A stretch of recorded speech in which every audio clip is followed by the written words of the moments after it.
알아두면 도움이 될 만한 생활 속 경제 문제를 살펴보는 경제 한눈에 쏙 시간입니다. 이재민 기자 나와 있습니다. 안녕하세요. 안녕하세요.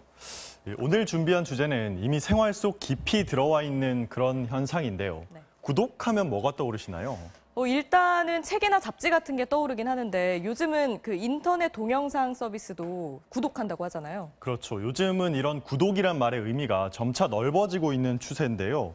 정기적으로 제품을 사거나 지속적으로 배송을 받는 서비스도 이제는 구독 개념에 들어갑니다. 신문이나 우유처럼 예전부터 배달을 받던 제품들은 물론이고요. 면도 날, 또 칫솔 모, 속옷, 그리고 아침 식사까지 정기적으로 산다면 모두 구독으로 봅니다. 이런 생활용품 외에도 그림이나 또 자동차까지 매달 다른 제품을 이용하면서 일정 금액을 내는 서비스도 있습니다. 이런 서비스들이 퍼지면서 하나의 경제 모델로 굳어져서 이제는 구독 경제란 말이 나온 겁니다.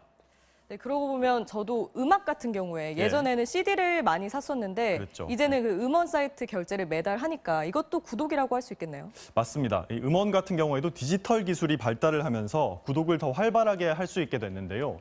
크게 세 가지 정도로 나눠볼 수 있겠습니다. 우선 가장 익숙한 방식인데요. 매달 일정한 돈을 내고 집에서 물건을 배달받는 형식입니다. 앞서 말씀드린 면도날이나 칫솔처럼 계속 써야 하는 물건이면 더 좋겠죠. 또 방금 말씀하신 음원이나 동영상, 영화 같은 경우는 매달 돈을 내고 일정 콘텐츠를 무제한으로 이용할 수가 있고요. 정수기처럼 일정한 돈을 내면서 제품을 빌려 쓰는 경우도 있습니다. 이런 구독 경제 시장 규모는 지난 2015년에 전 세계 460조 원 정도였다고 하는데요. 오는 2020년에는 600조 원에 육박할 거라고 합니다. 미국은 지난 20년 동안 가정에서 제품을 소비하는 양이 10% 정도 줄었다는데요. 물건을 사서 소유하는 게 아니라 이제는 구독하는 시대가 되고 있는 겁니다. 심지어 뭘 구독할지 모르는 분들을 위한 구독 서비스까지 있는데요. 내 취미가 뭔지 잘 모르겠다 그러면 장난감이나 요리 재료, 또 나무 공예 물품처럼 다양한 취미 용품을 넣어서 배달을 해준다고 합니다. 네, 어차피 늘 쓰는 거라면 매달 자동 결제를 해놓으면 편하긴 하겠네요. 바로 기업들이 그 점을 노리고 있는 건데요.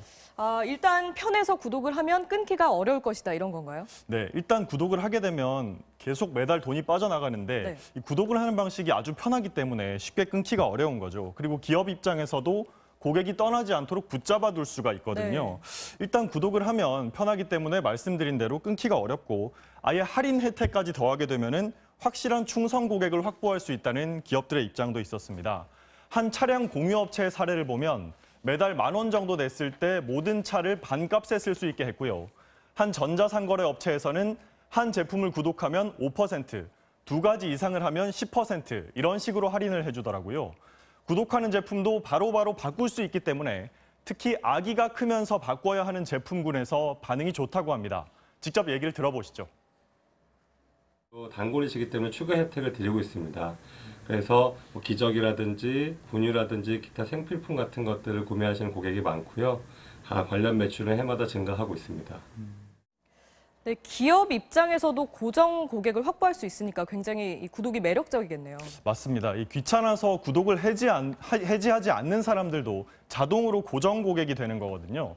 그런데 한편으로는 또 고민도 있다 그래요. 구독 취소 같은 경우 때문에 그런가요? 네, 취소를 할 수도 있고요. 또 매달 돈을 내야 하니까 처음에 구독을 할 때는 좀 망설여질 수가 있잖아요. 네.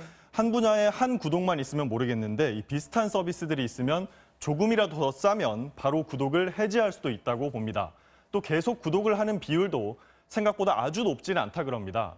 구독을 하긴 하는데 석 달 동안 서비스를 제대로 쓰지 않으면 이른바 충성 고객이 될 확률은 10%에 불과하다는 조사 결과도 있는데요. 그래서 기업에서는 판매를 한 뒤에도 소비자가 계속 그 제품을 경험하게 하는 서비스를 제공하려고 고민하고 있습니다. 소비자 입장에선 수입이 줄어들거나 가게 경제가 어려워지면 이미 샀던 걸 다시 내다 팔기보다는 구독을 끊게 되겠죠. 그렇죠. 가장 먼저 줄일 수 있는 지출이니까요. 그렇습니다. 물건을 산 게 아니기 때문에 나에게 들어오는 수입이 없어지게 되면 손에 남는 게 없고 이러면 삶의 대책이 없어진다는 지적도 있는데요. 단기적으로는 구독 경제가 매력적으로 보일 수 있지만 시간이 지날수록 사서 소유하는 것보다 오히려 더 많은 값을 치르는 건 아닌지 이건 고민해봐야 할 문제입니다. 네, 이재민 기자였습니다. 잘 들었습니다.